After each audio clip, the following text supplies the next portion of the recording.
From the archives of the great library of Arathes, Golden City of Elves, the wise scholars of Grey Sage present the unlikely and highly questionable accounts from those who were avowed witness. These are the suspenseful investigations of the human, Fraenk Neversleep, Arch-Preceptor of Blackroot. And now, the Neversleep Scrolls, Circle of the Mind Thief, written by Philip Walton. The story continues. Chapter 22. Fraenk was falling. Not in a poetic, spiritual, or metaphorical way.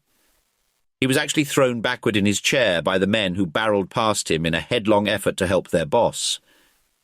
The impact of hitting the floor did have one major positive effect in Frank's immediate well-being.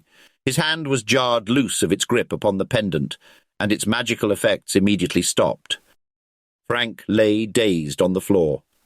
His hand had a thin layer of ice surrounding it, and his head was throbbing with quite possibly the worst headache he had ever experienced.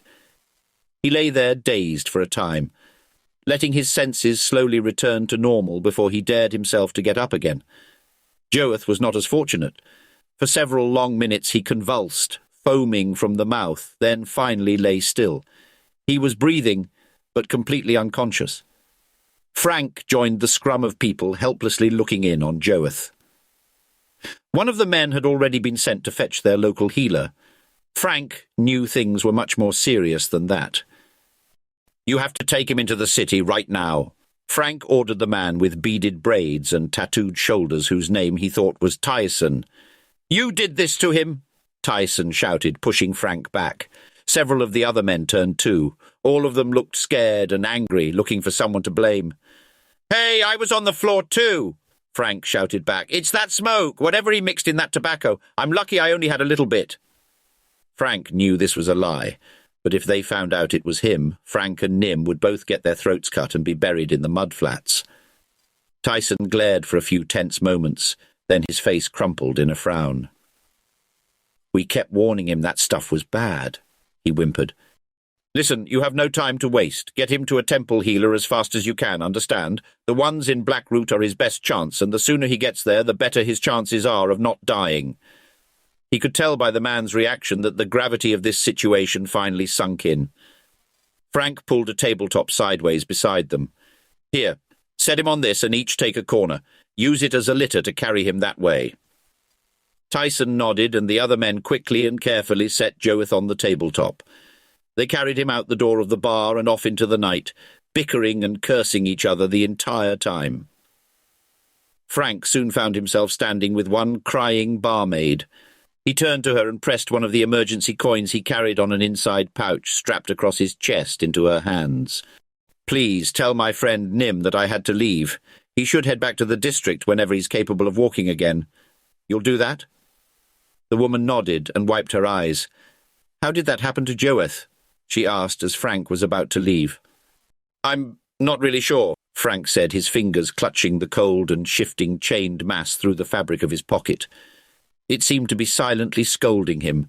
"I warned you not to toy with me."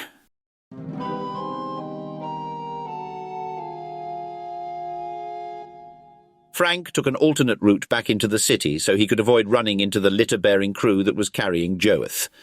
He had no idea if the healer would be able to do anything for him, but it was his best chance. An anemic pang of guilt tried to creep in. Joeth had been a generous host right up to the point where he tried to extort Fraenk, but he didn't really deserve what happened to him. Then again, how could he have even known what the necklace was capable of? And what had Fraenk actually done? How was it even possible to force your way inside and destroy a man's mind? As Fraenk ran along outside the city wall, he touched his pocket to make sure the pendant was still there. This thing was definitely dangerous. Fraenk had no magical training nor natural inclination at all. Imagine what someone who knew how to use it and was trained in magic could do, like a wizard.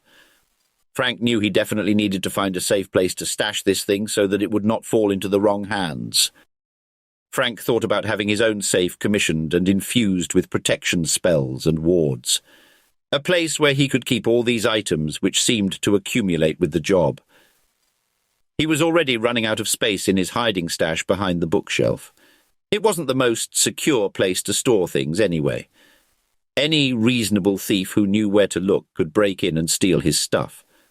Fraenk had the disconcerting image of Kyla in his room at this very moment, going through his cache of valuables. He pushed both the thought of the beautiful thief and the notion of a built-in safe for his chambers out of his mind. He needed something more secure. Perhaps he could commission the construction of an entire vault somewhere in the lost tunnels beneath the city. But that opened up a whole slew of new problems, from who would build it to how it would remain secret to who would have to guard it. No, that wouldn't work either. Fraenk considered just turning the cursed pendant over to the arcane lords and be done with it. This was probably the most reasonable action. But Dandrican's tale of how he came to be in Arathis in possession of so many cursed items had given Fraenk doubts about how secure the wizards kept their storerooms. The necklace was so dull to look at anyway, and even contained some kind of spell, which made viewers even more disinterested. He could probably leave it out on a pedestal somewhere, and no one would even give it a second glance. Then a strange idea came to him: the Royal Museum. Arathis had one of the most impressive museums in Sarmati and possibly the world, a collection of artifacts, art, armour, and the spoils of wars fought centuries ago. The elves loved their own history as much as they did the natural world. Perhaps it was ego, or possibly nostalgia, maybe just the curse of their own long lives without the memory to go along with it. Elves could live an entire age, then later forget all the deeds they've done in that time. The Great Library and the Royal Museum seemed to be the only salve for it, an official record and history of themselves, treasures of the elves on display. It was guarded, of course, but not so well that Fraenk wouldn't be able to sneak the necklace into an exhibit and possibly recover it again if the urgent need arose. The best part was that no one would be searching for it there. It would be just another necklace among many, and one that actively made viewers bored and disinterested, which were the feelings that many visitors to the museum were already experiencing. Fraenk made up his mind that he would stash the necklace in the museum at his earliest possibility. Right now, however, he was running out of time to find the kobold and save his men. The sun had just begun to rise, casting brilliant beams of light across the upper part of the city.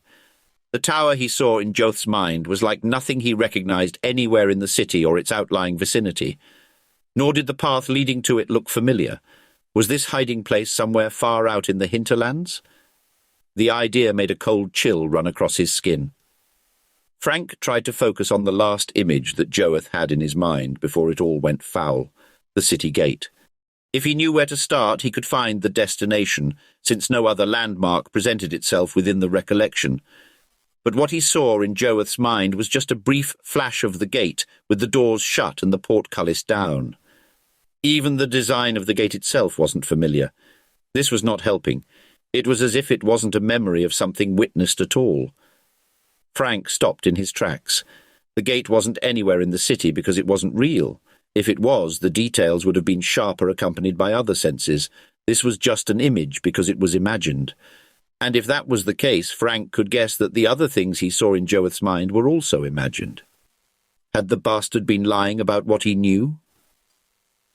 Fraenk felt a cold weight drop in the pit of his stomach, the heights of hope being dashed upon a rock. No, that couldn't be all just imagined, Fraenk realized. Joth had specific ideas that came to him immediately, but the images were just of imagined places, which meant he knew the kobold was in an actual place, but just not one he'd personally seen. So his mind just made up what it looked like. What were the words he'd heard? Wizard's Tower? As far as he knew, that wasn't the name of a tavern or brothel. It was the actual dwelling of a wizard. Fraenk smiled, hope daring to emerge again. There were ways to find a wizard if you knew who to ask. Eager to act, and perhaps still a bit unsteady from the night's gaiety, Fraenk turned too quickly, stumbling over some tree roots that were sticking up near the roadside. He managed to catch himself, but just barely, and after a lot of acrobatic arm-waving and rebalancing. The motion made his head swim fiercely in a way that his stomach was very much displeased with. Then a full riot began from his throat, going down into his abdomen, and in a redolent and unholy geyser, it all came up. 2 steps off the roadway, Fraenk emptied his stomach dry, then continued to heave a few more times for good measure. After several miserable minutes, he wiped his mouth and tried to settle his breathing. His heart hammered and his stomach muscles ached from the exertion. "You can't keep doing this to yourself, Fraenk," he heard the voice of the old baker saying to him. "What do you know? You're dead." Fraenk grumbled. "Fraenk!" a voice called out from the pre-dawn shadows.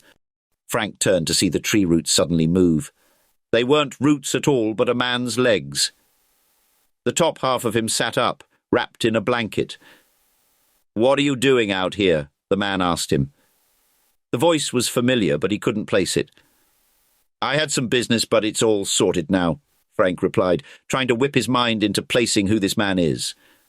A cold prickle shot through him as the man pulled off the blanket and stood. He approached, and finally Fraenk could see his face. It was Leos Mooninger. "Leos, what are you doing out here?" Fraenk asked, straightening. "Oh, well, you know, ever since I was in the war, sometimes it's hard to sleep inside the city. Safer for me and everybody else." Leos chuckled, but Fraenk was anything but amused. "I didn't know that." Leos smiled his large, cheerful grin. How many times had Fraenk seen that expression? It was a mask, he realized. "You look like you're off on another mission," Leos said. His breath was still vaporous from his own boozy odyssey. "Hold up and I'll go with you." Leos turned and began packing up his tiny encampment with a soldier's efficiency, curling up his bedroll, folding away the blanket and stuffing it all into the pack that was issued to the foot soldiers in his battalion. "Actually, Leos, I appreciate it, but I need to keep moving. I have an urgent matter to attend to." Fraenk felt his throat starting to prickle and wanted more than anything for a cup of water to rinse out the bile. "I'm near ready," Leos said, stuffing the last of his effects into the bag. "Go on and start if you need to. I'll catch up on the trot." "Nonsense. You rest, my friend." Fraenk waved him off. "How's about if we meet up later this afternoon? I know another good place we can go that makes the best fish soup." "Why are you talking about taverns? You need my help right now." Leos bore a confused expression as he paced over with his packed gear. It suddenly occurred to Fraenk that this was the third time in recent memory that he was refusing help from the ex-soldier. He wasn't sure why. Something instinctively told Fraenk he needed to move unencumbered, and having Leos there would be a liability more than a help. Plus, Fraenk was running out of time, and he had no patience to play nursemaid to a man who simply refused to listen. "Leos, I thought we settled this matter," Fraenk said, irritation edging into his tone. "I can't take you on as a preceptor. I'm sure I can talk to the captain of the guards at Blackroot." "You think this is about the job?" Leos's smile was gone in an instant. "I'm offering my arms as a friend, and you don't want that?" "I'm on official duty, and besides, you can't get in where I'm headed. It's an elven hall in the upper district." Leos crossed his big arms over his chest and glared. "So you stumble over to kick me awake and retch near my bed, and I'm supposed to just lie back down in it? I could get you a room at the—" "Hell's with your money, Fraenk!" Leos shouted. "All I wanted was a friend." Fraenk didn't know how to respond. There was nothing he could say short of an apology. Even that seemed trite at this moment. He owed Leos something better. Somehow he'd do that. But he couldn't right now. "Well, you've got somewhere to be. Go on, then. Don't let me delay you, Lord Neversleep." Leos turned and stalked away. Fraenk watched him depart, turning from a man back into another shadow in the darkness.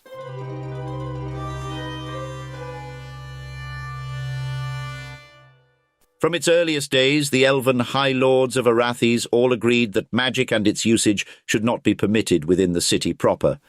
There were too many cautionary tales of the ills that befell a city where powerful spells can be cast at random.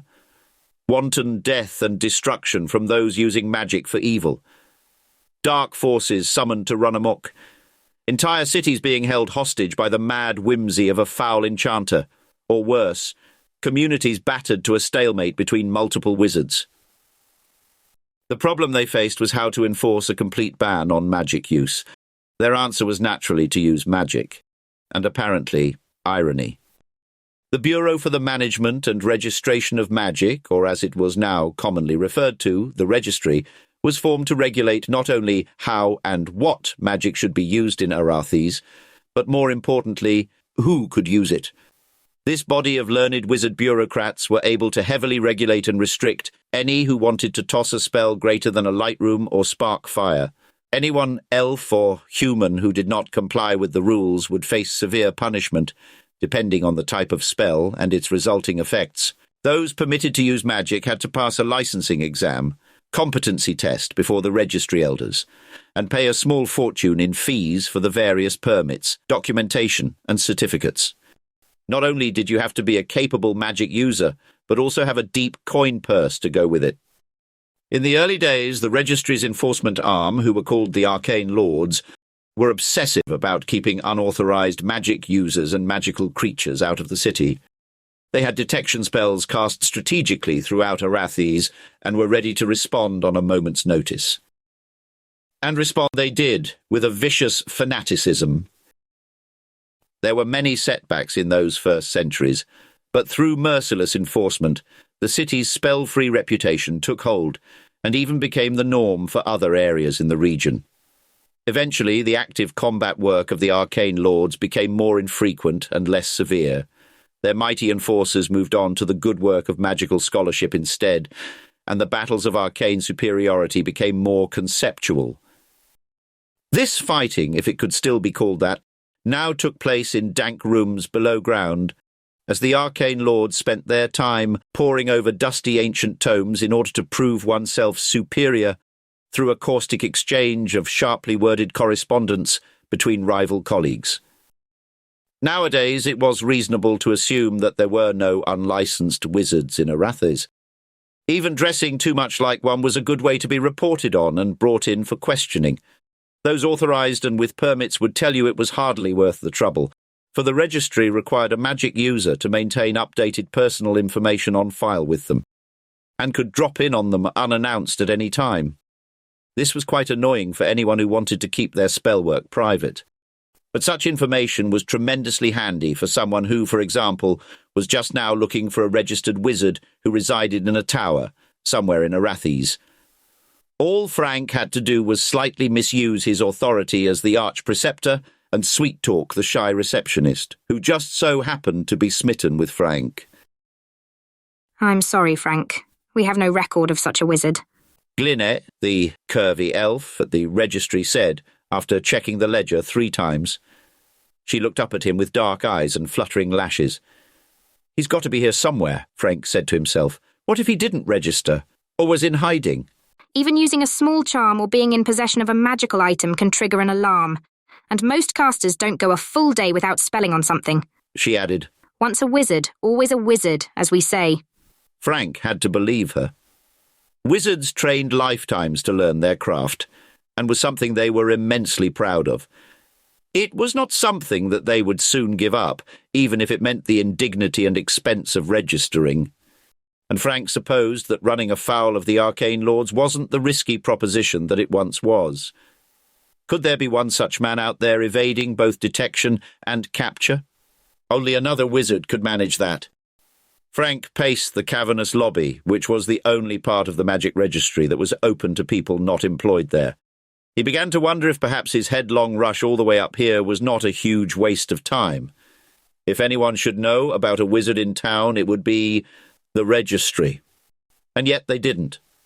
Why not? Fraenk let his eyes drift over the room as he thought. The building was exquisitely crafted, as most elven architecture was. High arching ceilings and everything with beautiful curved lines, large majestic carvings of the city's most famous magical pedigree. Quidriun the Sage, Belrustia the Learned, Zidroan of Adjudication. For those commemorated, there certainly seemed to be a heavy emphasis on being wise.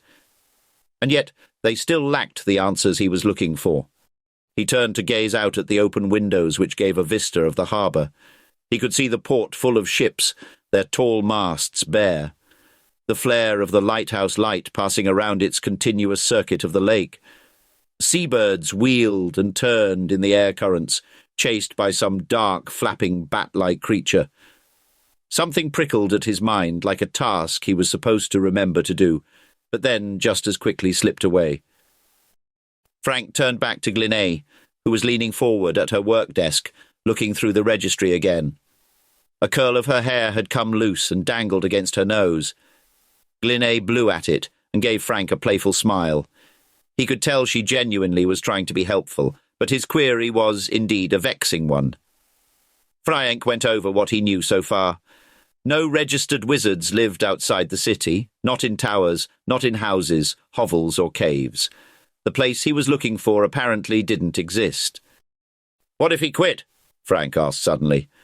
Quit what? She blinked, not comprehending. "Using magic." The smile she gave him was one of sadness and pity, like watching a puppy try to operate a crossbow. But Fraenk knew he was onto something with this. "I'm serious. What if he gave it up entirely? Or was cursed, something so that he could never cast another spell or be near anything magical?" Fraenk reasoned. Then he's no different than a regular citizen. And the registry only tracks magic users. Glinne sat on the table and crossed her legs. "And we'll never find him," Fraenk said, continuing to pace. He was annoyed and keenly aware of the time slipping by. Each minute he wasn't closing in on the Kobold was a minute closer to his men dying at the hands of the Fernbrooks. Glinne watched him, her dark eyes following him across the room and back. Something appeared to be on her mind as well. But it wasn't this missing wizard. In desperation, Fraenk thought about the partisans. His friendship with arch-partisan Brightrock might be worth calling in for an unannounced raid on Lord Fernbrook's properties in order to find his men. Of course, that was more than an ask. That was more than a simple favour. Even for someone who owed you a big one, there was no easy nor fast way for the partisans to assemble a raid on a member of the High Council. The mere suggestion would be dead in the water before Fraenk could even say it. Fraenk? Glinne called out. When he turned, she motioned him closer. I hate to even mention it, but we do have a little something we use here at the registry that you could try. It's against the rules, but there's a spell that can detect something with magical potential. You could find that wizard with it. She whispered conspiratorially. But you'd have to be real close, like this. She stepped forward so that her full bosoms were against his chest. "Well, thanks, but I don't use magic," Fraenk replied. Not at all. "I suppose I just have to get by on wits and charm." Glinne bit her lip. It's real easy. Here, just go like this. She waved her fingertips in a spell-casting manner. Fraenk knew immediately that he would not be able to emulate whatever she was doing. A thin wisp of colour and light trailed from her fingertips and began feeling their way through the air and down towards the front of his trousers. It stopped at the very place where he was keeping the pendant. The whole front area of his breeches began to glow. Glinne's eyes went wide. Oh my! Are you sure you're not magic, Frankie? She grinned, her fingers dancing down the front of his shirt. Fraenk quickly took her hands in his. Why did he remember her as being shy? "Well, I've never had any complaints before. Excuse me." He gave her a wink and backed away. Fraenk looked down and was relieved to see that whatever was happening with his pants, at least they weren't glowing anymore. Carrying this necklace around was becoming a big problem. He'd have to find some place safe to stash it, and soon. Something flashed in the distance and caught his eye. Fraenk looked out at the harbour. Several large ships under sail were making their way towards the city. Then, a few moments later, the beam of the lighthouse swept by. Why couldn't he figure this out? He tried to remember the images from Joeth. The stone path, the river, water, moving out to the tower, and in the window at the top, a light. Fraenk saw the sweep of the lighthouse pass again. The light in the wizard's tower. The revelation hit him so hard he almost fell backwards. Frankie, are you all right? Glinne asked. "I know where to find the wizard," Fraenk smiled. Thank you for listening. Tune in next week for another exciting episode. And remember, the learned scholars of Greysage caution you that the veracity of these events remains unproven. Now go safe in the light of the powers, until our hands clasp again.